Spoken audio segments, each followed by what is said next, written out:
What up, what up, what up, what up? It's me, L Teddy 27. Good as night, right about the hood. Oh, dear God, I'm already eating a drink. Look a damn mess, just a damn mess. No means no, and yes means no. What up, what up, what up, what up? What's good, people? What is up? What is up again? And what is up? It's me, L Teddy 27. Y'all know who I am. I'm L Teddy 27. I'm gonna say it again. This is another review. This is a review for The Have and the Have-Nots, Season 7, Episode 11. Now, I hope this is Season Episode 11 because I'm real confused. Y'all know how Tyler Perry is with this garbage. I don't know what it is or how it is. All I know is that's what they said. That's what they said on my DVR. Season 7, Episode 11. It is called Power of Attorney. Now, I hope this is the right episode. Yeah. So, there was a 2-hour premiere. You had episode 7 and 11 today. I'm going to do 2 reviews. I'm going to do a review for episode 7 and then 11, then I'm going to do a review for episode 12. So look for episode 12 sometime after this one. So, we start off with Katherine still at the jailhouse screaming. If you remember at the end of last season, Wyatt ceremoniously slit his wrists and fell on the ground as if he was incapacitated. This is the magical merry world of Tyler Perry where no one dies. So if you are expecting him to die, you're reaching. I mean, we saw Katherine and Jim get shot at point blank range with shotguns, but they ain't died and didn't have no real injuries. So if you expected for Wyatt to be dead after he slit his own wrist, you're reaching. Anyway, the police, she's screaming and screaming and screaming and hollering. The police finally come in, honey, and they cart him off, drag him off into the out the jail cell or whatever. She's still screaming like a banshee. Oh, he's my son. He was my son. Girl. Anyway, then we see Benny and Candace. They talking about the dude Derek that Hannah was seeing, the one with the little lion tattoo, the one who Hannah found out was the dude who raped her. Benny is putting it together that that this is the same dude because he ain't know, even though Candace and Hannah knows. Now, Benny thinks that he done figured it out. Now, Tyler. It's so funny because Tyler Perry writes this show, and Tyler Lepley is the dude who plays Benny. So you don't know who I'm talking about. I'm talking about Perry at this point. Tyler. Now, you expect me to believe... Hold on. Because I be trying so hard with Tyler. I be trying so hard.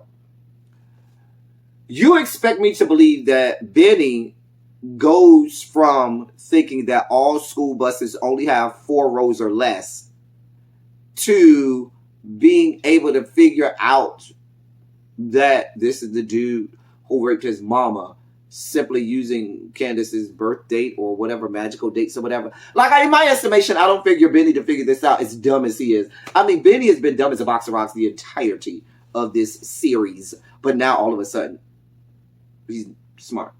And he can figure all this out. Now, he done became Matlock and MacGyver. Child, girl. Girl or child. Benny then looking for Hannah to get some answers from Hannah. Hannah done left. He then goes back to Candace. And Candace be like, well, you can see and figure that out. I'm leaving. I'm going just like I told you I would. He says you ain't leaving. I ain't going to let you leave until I figure this out. And I'm just like, girl... He says he ain't gonna let her leave till he gets to the bottom of it. I'm not here for it. I'm not here for Benny. I'm not here for this. I'm not here for this whole storyline. But we'll let it go on. And moving on from the bad to the worst. Then we got Landon and Oliver. Can I tell y'all how sick I am of Landon and Oliver? They make my balls itch, okay? I feel like Tina Turner, you must understand that the touch of your hand make my balls react. Now, I know she says pulse react, but it sounds better saying balls react if I'm telling you that they make my nuts itch. I'm just going with that. I'm just saying. Anyway, they still got their little ridiculous ass back and forward. They are so tiring. It's just ridiculous. But they got this ridiculous ass back and forth going on between Landon and Oliver. I'm so sick of those two queens. I am so sick of them. Oliver tells Landon that he has some information about Candace and all of this, that, and the third. Something about Candace bought a plane ticket. They don't know where. And that Landon might want to know that. Oliver leaves. Oliver is dismissed by Landon. Landon then calls somebody who can get Candace added to the no-fly list so she don't get out of town. So he calls and begs the person to put her on the no-fly list temporarily. This whole thing is exhausting. They're in Detroit. I guess, Charles has the whole transition going on because he's president-elect, so he's working on his transition. Y'all got way too many other things to be worried about, like filling cabinet positions and stuff like that, like being, up to speed on the transition of the president of these yet-to-be United States of America before y'all worried about the likes of a Candace Young. But that's a whole nother ball game, honey. Shit is stupid. And if you're noticing, yes, I am drinking from 2 cups. Judge your mama, don't judge me. Anyway, Mitch is at his family bar. His family, is wanting to know where he got all this money to get a new truck from, where Benny get the money to pay off his debt and everything. They really want to know where all this money is coming from. They don't see it for black people and so forth. His Uncle Vinny then gets a call, and they get a call saying that Mama Rose, I ain't gonna even get into the part with his little cousin Sandy having a little black girlfriend who got a restraining order and so forth. It made no sense to me. I don't even see how it adds to the storyline. And the racist ass Malone's dating a black person. I'm not here for that. Anyway, but they get a call that Mama Rose done been arrested for driving under the influence for DUI, and she in jail. So Uncle Vinny and Sandy and Mitch get ready to go. Uncle Vinny tells Mitch to stay at the bar. We then see Jeffrey comes home with Madison. They don't know that David is laid out on the couch, and they come in drunk, all touchy feely, and getting ready to bust each other down, or whoever busting who down today. David then gets up, and he is kind of thrown off by them. He's still real uncomfortable with the gayness of it all. I'm a gay man, and I am uncomfortable with Jeffrey and Madison. Their shit is just real weird to me. It's not cute. It's not attractive. You would think that these two men, very nice bodies. Not David. Jeffrey has a nice body. Madison has a nice body. Madison, I wouldn't go for Madison because he's way too muscular. He has that bodybuilder shape that makes me ill and makes me nauseous. It's just too much muscle, too much going on for me. But Jeffrey has a nice body, but this whole frolicking that they're doing is just it does not sit well with me. I'm uncomfortable with it, and I watch a lot of gay porn. Okay. David makes up some lie talking about he has somewhere to go. He's leaving. He has somewhere to go. Mind you, he in his pajamas. A mess. He goes outside, forgot that he done left his keys, scared to go back inside, and tells the little security guard that he had to watch the house, can I borrow your car? Because I am not going back in there to watch these two whores bust each other down. It's just sickening. So Madison and Jeffrey start getting undressed and ripping each other's shirts off and everything. And they're getting ready to screw. And I said screw, because that's the best word. I don't imagine what they're doing is having sex, fucking. They're doing something like screwing, which is an awkward word to describe sex. And their whole thing of having sex is awkward. So we're going to say that they screw. Okay, they screw. They make me uncomfortable. Anyway, Jeffrey then goes on and on about, round 1 we going to do here. Round 2 we going to do at my mama's house. And Madison was like, nah. I can't. Anyway, moving on. Oliver calls some guy to get more info on Candace. Now, the person he calls is the guy hired to go take care of Veronica for him at the end of last season. This dude actually works for Oliver's dad. Now, Oliver finds out that Candace done picked up a pregnancy test, and also that she's been hanging around Mitch. Oliver, I got the feel that Oliver was kind of into the dude sexually or whatever. And he tells the dude that he needs to fly up to Detroit and bring, that stuff to him. Now, I almost felt like he was alluding to coming up there and blowing Oliver's back out. But I don't know. I can't. The way they wrote Oliver's character, I can't get into him. I can't at all. Hannah then shows up at the Malone's bar, honey. Child, Mitch tells her, listen, you got to go. You cannot be here. My family do not see it for the blacks. Baby, Mitch gets on the phone and calls Benny and says, listen, you need to come get your mama. She here. You need to come get her before my people come back to this goddamn bar. Then with Tyler, the writing is all over the place. Let me become writing instructor. Okay? Tyler, your storyline has no arc. It's very erratic. It's hard to connect the dots on the storyline. You are introducing characters in here that don't seem to fit, that don't seem to add to the storyline. Hopefully, I should be anticipating something with this, but knowing your caliber and style of writing, you don't have the capability of doing that. So you need to stick to what you can do. If you want, I can give you a one-on-one of how to correctly build a plot, build a storyline, have an arc to the writing, develop characters efficiently and effectively. Okay? Anyway, some dudes was at a white dudes was at a restaurant. Apparently, they do all of Candace's finances or whatever.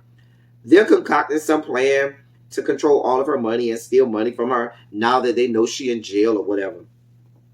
They get a call from Marty. Y'all know Marty is the guy who is Katherine's attorney or whatever. Whew, sorry, y'all. That's Katherine's attorney.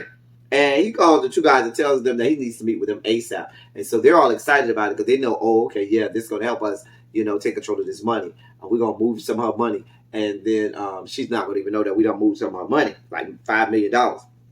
Then we see Justin at home with and his brother shows up. Where his brother comes from, how his brother came into the storyline, why we're even still seeing Justin's character. I mean, we know why we're seeing Justin's character because the real life actor that plays Justin's character is married to Tika Sumpter, who's the star of the show. And when you're the star of the show, you can tell Tyler Perry, hey, if you want me to keep being in this show, you need to have my husband and baby daddy in this goddamn show. So you keep writing them in and you'll keep me on the show. That's the only reason Justin and his character is in the show. Anyway, the brother comes and he threatens him all about him being gay and say him and the other brothers gonna come and whoop his ass and beat him down if they find out he's back into this gay shit. This shit is tiring. This shit is old. It is horrible writing. But we'll keep going. At Veronica's house, that fine ass piece of chocolatey goodness, we just gonna call him chocolatey goodness from here on out. The one that was in charge of the goons or whatever last season, well, he's back over there.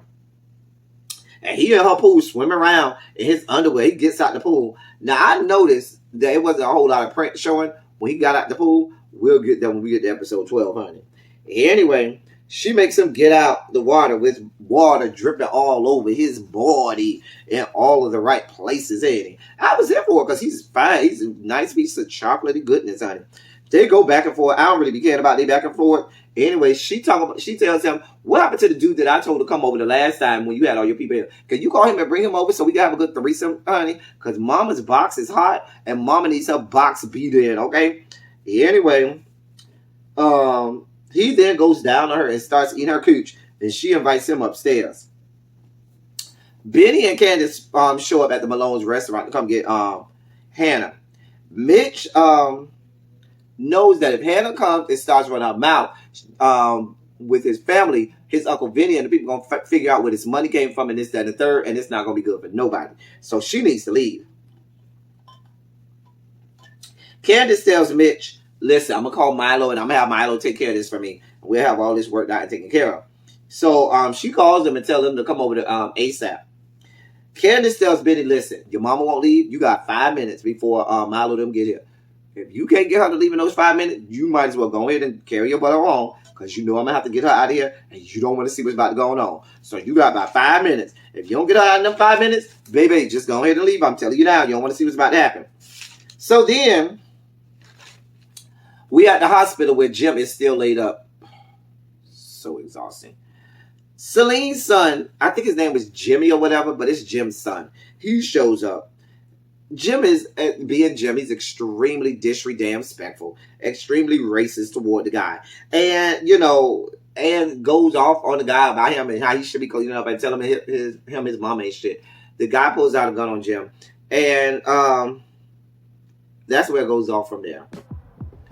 If you think I am in the least bit worried about Jim getting shot and killed, you are reaching. That's all for this episode. it was so lackluster, Tyler Perry, for this to be, you know, you coming back from the mid-season finale. I hope this gets better. That's all I got for y'all. Stay tuned for episode 12 review coming right after this one. Thank y'all for coming, y'all. Drive safely. I'm out.